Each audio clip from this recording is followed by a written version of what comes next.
जैसे को तैसा मिले। दुष्ट मंत्री और ब्राह्मण। एक राजा के दरबार में एक विदूषक नाम का एक मंत्री रहता था। राजा बहुत बुद्धिमान और दयालु था। वह गरीबों की सेवा और दान धर्म के काम में रुचि रखता था, किंतु मंत्री विदूषक अत्यंत कठोर और कुटिल स्वभाव का था। राजा एक दरबार में अनेक तरह के गुणी और विद्वान आते, किंतु राजा से बिना मिले ही लौट जाते। विदूषक किसी को राजा से मिलने न देता। यदि किसी राजा से उनकी मुलाकात हो जाती तो विदूषक उनसे उल्टे सीधे प्रश्न कर यह सिद्ध कर देता कि वे मूर्ख हैं। विद्वान लोग अपने को अपमानित पाकर स्वयं भाग जाते।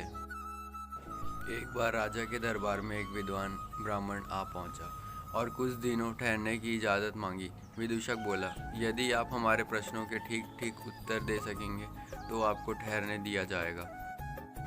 ब्राह्मण ने स्वीकार कर लिया। अगले दिन सभा में राजा से आज्ञा लेकर विदूषक ने ब्राह्मण से प्रश्न किया, आप ईश्वर को मानते हैं? ब्राह्मण बोला, बिल्कुल मानता हूँ। विदूषक पूछा, वह कहाँ रहता है? ब्राह्मण ने उत्तर दिया, वह सर्वत्र विराजमान है। विदूषक बोला, इस समय है?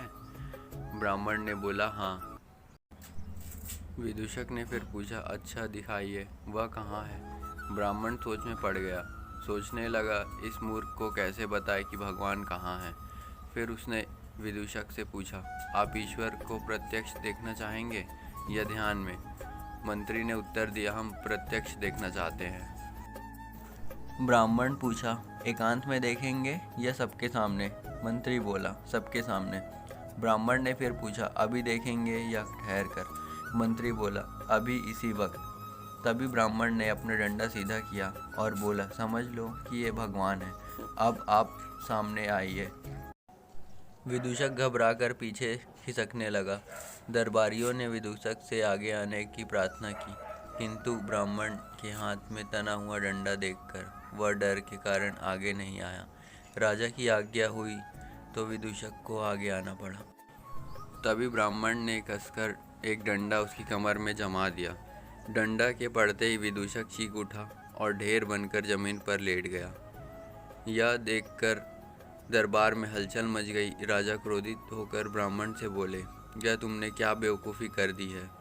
तो ब्राह्मण बोला, इसमें बेवकूफ़ी की क्या बात है महाराज? राजा बोला, वाह, खूब रही। एक तो बिना वजह डंडा जमा कर मंत्री की कमर तोड़ दी है, ऊपर से पूछते हो कि क्या बेवकूफ़ी की। तो ब्राह्मण ने पूछा, लेकिन डंडा पड़ने से क्या उसे हानि हुई है? तो राजा बोला, हानि नहीं हुई तो क्या उसे लाभ हुआ? देखते नहीं उसे कितनी पीड़ा हो रही है। ब्राह्मण बोला, कहाँ है पीड़ा? राजा ने बोला, उसकी कमर में जहाँ तुमने डंडा जमाया है। तो इस पर ब्राह्मण बोला, ऐसे मैं नहीं मानता, विदूषक से कहिए कि आप वो अपनी पीड़ा को प्रत्यक्ष दिखाएंगे। राजा बोला, लगता है तुम पूरे पागल हो।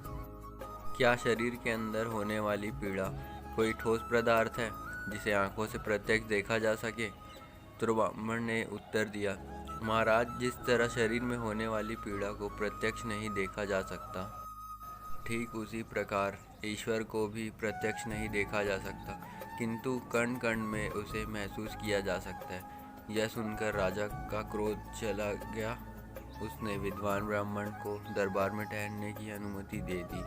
उस दिन से विदूषक ने उल्टे सीधे प्रश्न करना छोड़ दिया।